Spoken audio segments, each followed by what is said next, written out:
Assalamualaikum warahmatullahi wabarakatuh. Perkenalkan, nama saya Muhammad Farin Ilmi Nasution dengan NIM 210306068, Prodi Peternakan, Fakultas Pertanian, Universitas Sumatera Utara.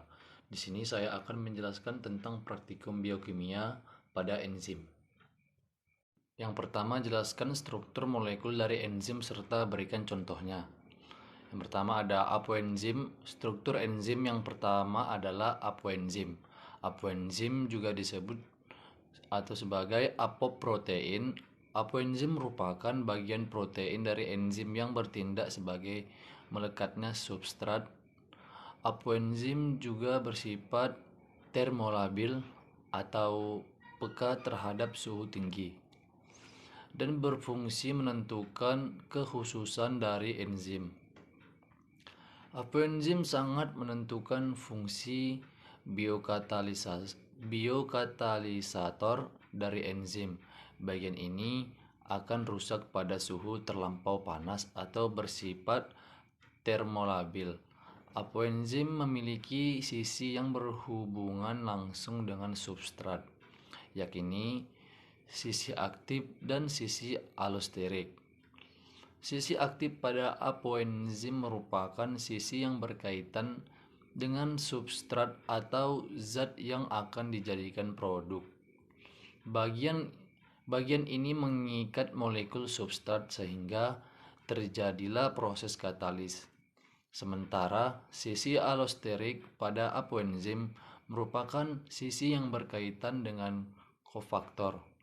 Sisi ini dapat dipengaruhi oleh inhibitor non-kompetitif yang berstruktur sama dengan kofaktor. Yang kedua ada kofaktor. Kofaktor komponen enzim lainnya adalah kofaktor merupakan komponen enzim yang bukan protein. Tidak seperti apoenzim, sifat kofaktor pada enzim dapat mengubah-ubah bentuk sisi aktif sehingga dapat ditempeli oleh substrat tertentu. Kofaktor memiliki dua komponen. Komponen utama yakni koenzim dan gugus prostetik. Perbedaan koenzim dan gugus prostetik berdasarkan bentuk ikatan antara senyawa organik dengan enzim. Koenzim merupakan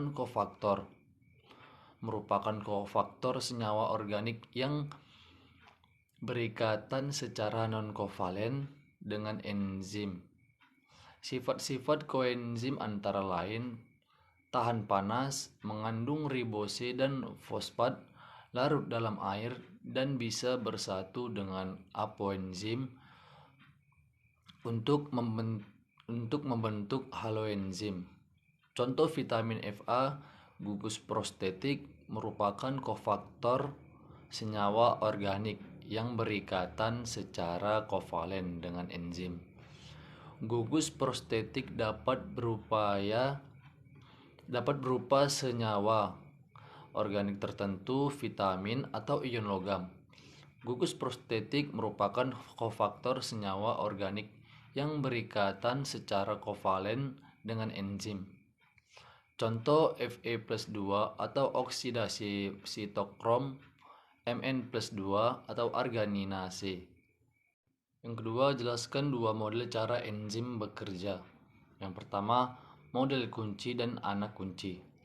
Teori ini ditemukan oleh Emil Fisker pada tahun 1894. Dia menyatakan bahwa enzim akan berkaitan dengan substrat yang punya bentuk sama seperti sisi aktif dari enzim. Berarti dengan sisi aktif yang sama dengan enzim, maka enzim dan substrat akan berhubungan. Contohnya yang pertama ada induced model atau model induksi. Teori ini digunakan oleh Daniel Koshland pada tahun 1958. Pada enzim mempunyai sisi aktif yang fleksibel, namun sisi aktif enzim itu mempunyai titik pengikatan yang sama atau spesifik. Oleh karena itu, hanya substrat-substrat yang mempunyai titik pengikatan yang sama yang bisa menginduksi sisi aktif dari enzim agar pas membentuk seperti suatu substrat. Adanya teori induksi ini bisa menyempurnakan kekurangan kekurangan kunci dan anak kunci. Yang ketiga, jelaskan klasifikasi secara internasional dan berikan contoh enzimnya. Banyak enzim yang dinamakan dengan menambah akhiran ase pada nama substrat. Mineral urease mengkatalisis hidrolisis urea, tetapi banyak juga enzim yang dinamai tidak berdasarkan nama substratnya, misalnya tripsin dan pepsin. Ada juga enzim yang dikenal dengan dua nama, misalnya amilase yang dihasilkan kelenjar ludah dinamakan pula petialin. Karena itu dan juga dengan terus meningkatnya jumlah enzim yang baru ditemukan suatu dasar penggolongan enzim secara sistematis telah dikemukakan oleh persetujuan internasional.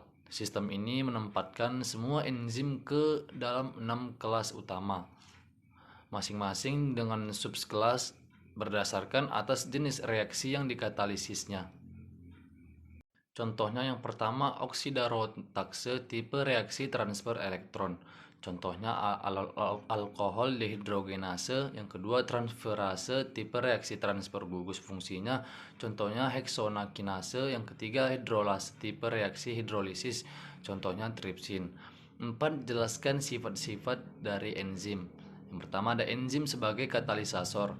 Yang kedua, enzim itu suatu protein. Struktur dari suatu enzim tidak lain adalah protein karena aktivitas katalitiknya tergantung pada integritas strukturnya sebagai protein. Walaupun ada beberapa senyawa yang tidak dapat bertindak sebagai katalis, misalnya RNA. Yang ketiga, enzim itu khususnya fungsi enzim itu tertentu. Tiap perubahan zat tertentu diperlukan suatu jenis enzim tertentu pula. Misalnya enzim katalase hanya digunakan untuk mengurai H2O2, amilase hanya untuk mengkatalisis amilum sebagai substrat. Yang keempat, enzim pada yang bisa bekerja bolak-balik. Beberapa enzim kerjanya dapat bolak-balik. Misalnya enzim lipase dapat bekerja untuk mengkatalisis molekul lemak menjadi komponen penyusunnya, yaitu asam lemak dan gliserol, atau sebaliknya menyusun lemak dari komponennya. Yang kelima, jelaskan secara singkat bagaimanakah proses katalisator dalam proses bekerja. Terlibat memiliki cukup energi internal untuk membawanya ke puncak bukit energi menuju bentuk reaktif yang disebut tahap transisi. Energi aktivasi suatu reaksi adalah jumlah energi dalam kalori yang diperlukan untuk membawa semua molekul pada satu molekul senyawa pada suhu tertentu menuju tingkat transisi pada puncak batas energi. Suatu reaksi kimia dapat dipercepat dengan dua cara. Yang pertama, meningkatkan suhu, dan kedua dengan memberikan katalis. Yang keenam, jelaskan faktor yang mempengaruhi kerja enzim dan berikan contohnya. Yang pertama ada suhu. Suatu enzim sangat dipengaruhi oleh lingkungan. Setiap kenaikan suhu 10 derajat Celcius, kecepatan enzim akan menjadi 2 kali lipat sampai batas tertentu. Enzim dan protein pada umumnya dinonaktifkan oleh suhu tinggi. Yang kedua, pH. Semua enzim peka terhadap perubahan pH dan nonaktif pada lingkungan pH sangat rendah atau asam kuat, dan pH tinggi basa kuat. Contohnya enzim pepsin memiliki pH optimum 2, sedangkan enzim tripsin memiliki pH optimum 8,5. Yang ketiga, konsentrasi enzim, substrat dan kofaktor. Jika pH dan suhu suatu sistem enzim adalah konstan dan jumlah substrat berlebihan, maka laju reaksi adalah sebanding dengan jumlah enzim yang ada. Sebaliknya, jika pH, suhu, dan konsentrasi enzim konstan, maka laju reaksi adalah sebanding dengan jumlah substrat. Yang keempat, inhibitor aktivitas suatu enzim dapat dihambat oleh suatu senyawa yang dikenal sebagai inhibitor. Inhibitor digolongkan menjadi dua jenis. Dua jenis utama yaitu yang pertama bekerja sebagai cara tidak dapat balik atau irreversible. Yang kedua bekerja secara dapat balik atau reversible. 7. Bagaimana menjelaskan mekanisme feedback inhibition dalam terjadinya pada enzim. Pola umum pengontrolan jalur metabolisme biasanya terjadi ketika enzim pertama pada jalur metabolisme tersebut dihambat kerjanya oleh hasil akhir dari jalur metabolisme. Penghambatan ini biasanya dinamakan feedback inhibition. Pengontrolan feedback inhibition dinamakan enzim yang bekerja pada tahap awal. E1 dihambat kerjanya oleh produk akhir Z, memberikan keuntungan pada sel, yaitu organisme tersebut dapat mengatur suplai energi dan mencegah menumpuknya senyawa intermediate BCD dan seterusnya. Selama proses metabolisme terjadi, banyak jalur metabolisme dalam tubuh organisme berbentuk cabang, sehingga proses feedback inhibition yang terjadi dapat berlangsung di beberapa lokasi.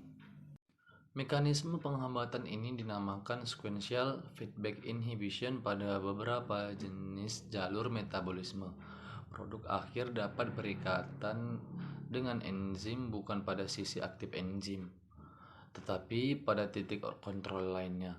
Jenis enzim demikian dinamakan enzim allosterik. Enzim allosterik sering berbentuk protein yang memiliki beberapa subunit protein dan memiliki satu atau lebih sisi aktif pada masing-masing subunitnya. Terikatnya substrat pada sisi aktif enzim akan menginduksi perubahan formasi protein pada enzim tersebut yang memungkinkan sisi aktif lainnya memiliki afinitas untuk berikatan dengan molekul substrat. Sekian video dari saya, kurang lebihnya saya mohon maaf. Assalamualaikum warahmatullahi wabarakatuh.